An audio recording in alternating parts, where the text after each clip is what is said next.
Biar betul ni dah sampai rumah 6%. Ni first time weh. Kami punya bateri 12% je tinggal. By the time sampai rumah akan jadi 6%. Macam sedikit panik lah. Sebab kami tak pernah biarkan bateri below than 40%. 30% memang sangat-sangat jarang. Yang ni first time kami nak try test. So untuk bateri sampai 12% dan sekarang kami dekat pulau tau. So kami nak balik ke seberang. The whole journey nak naik jambatan. Bateri 12%. Hopefully sampai, InsyaAllah sampai. Dia kata by the time kita sampai 6%. Tapi kami pula kena ambil kira kami ada roof box dekat kereta BYD M6 ni.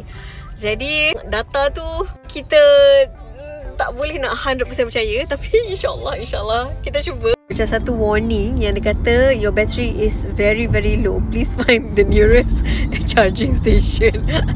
Sebab first time nya merah. And kita still on the road. Tak sampai rumah lagi. Masih kat atas jambatan lagi ya. Walaupun dia kata 60 km kita punya anggaran yang kita boleh pergi, tetapi let's not push it. Okay, so dia tunjuk kat sini low battery.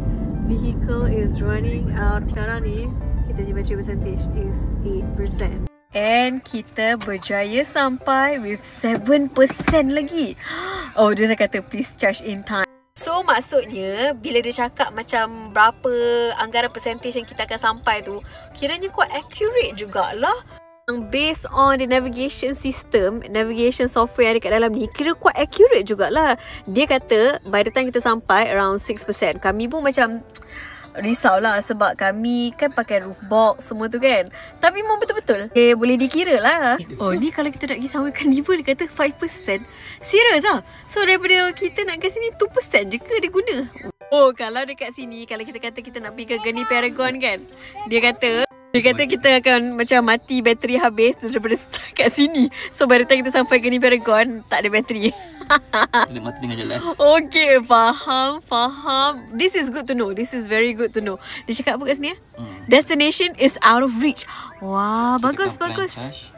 Oh, so kalau kita plan charge, so dia akan bagilah. Okay. Ni contoh. So bagusnya. So dia bagi tahu okay, kita charge dulu dekat tempat charge sini which is around 4 km. And then also by the time you sampai dekat Geni Paragon it's around 21%. Sebab kat sini dia kata ni fast charge. So you ambil masa 12 minit untuk charge, bagilah you bateri jadi 26%. Dia kata buat 20 minit je. Weh, bagusnya. Okay, ni something yang baru juga untuk kita ya. Kita belajar benda baru. Charge sini, kat mana charge sini? Kat situ. Okay, charge dulu kat sini. Oh, charge dulu kat sini. Selama 12 minit cukup. Faham. Dia naik pada 26%. Lepas tu kita cakap kat Geni pun dah charger kot. Oh, dah bukan. By the time you sampai Geni is 21% lah kot. Sampai Geni 21%. Sebab you dah charge until 26%. Sampai kat Geni okay lah. Bagusnya. Lepas tu daripada Geni sampai daripada rumah. Oh, bagusnya. Dia dah calculate berapa minit yang kita perlukan. Dan dia bagi tahu kita kat mana you charge dulu sebelum you nak pergi ke you punya next destination. I prefer guna navigation system yang memang kat dalam BYD ni. It's very good to have this information. Boleh tengok kat sini.